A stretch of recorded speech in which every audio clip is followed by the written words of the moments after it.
العالمين والصلاة والسلام على سيد المرسلين محمد وآله وصحبه أجمعين.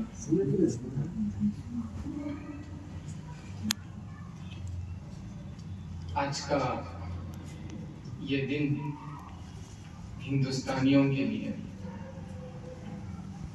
ان دو دنوں میں سے ایک مبارک دن ہے جو ہر ایک ہندوستانی جس دن خوشی مناتا ہے. یہ دن تو 15 اگست کا جس میں سارے ہندوستانیوں کو انگریزوں سے آزادی ملی تھی. دوسرا یہ دن 26 جنوری کا دن جس میں مسلمانوں کو اپنا قانون ملا تھا. ویسے تو ہندوستان 1940 پر 60 میں آزاد ہوا اگست کے 15 تاریخ کو. چونکہ اس سے پہلے انگریزوں کا دورہ تھا تو مستقل انہی کی حکومت اور انہی کے قوانین نافذ تھے. تو طلباء چونکہ میرے سامنے ہیں تو طلباء کی معلومات میں اضافے کے لیے چند چیزیں عرض کروں.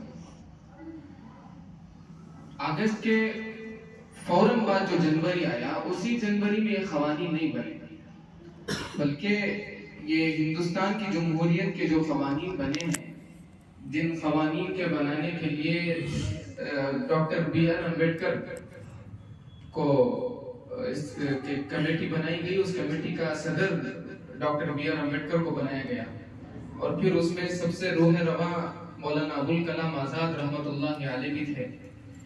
یہ تقریباً 2 سال کے بعد تقریباً 3 سال 2 سال 11 مہینے اس کے بعد 2 سال 11 مہینے تک مستقل محنت ہوتی رہی اور اس قانون پر کوششیں ہوتی رہی. کوششیں ہونے کے بعد 2 سال 11 مہینے چند ایام 3 سال کا موٹا حساب رکھی.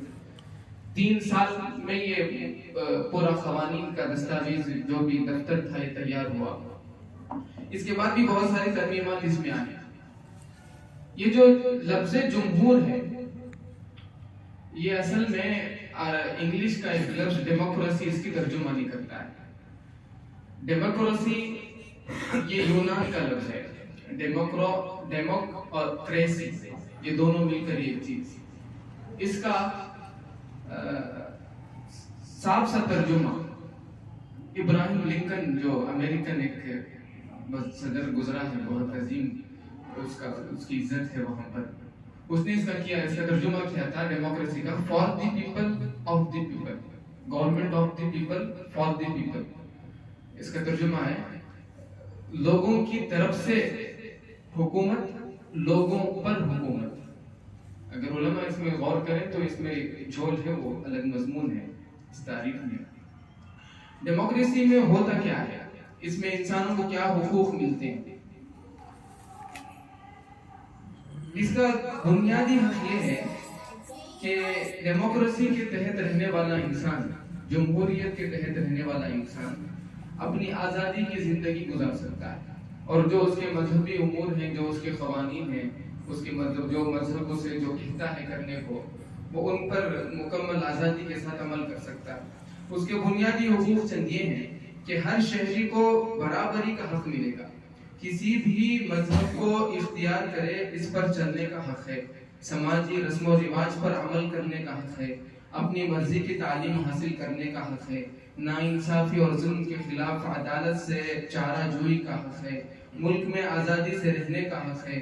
دستور ہند میں جو ہمارے ہندوستان میں جو جمہور بنایا گیا ہے, دستور ہند میں دیے گئے حقوق کی بازیابی کا حق, اور بھی بہت سارے حقوق ہیں. اسی طرح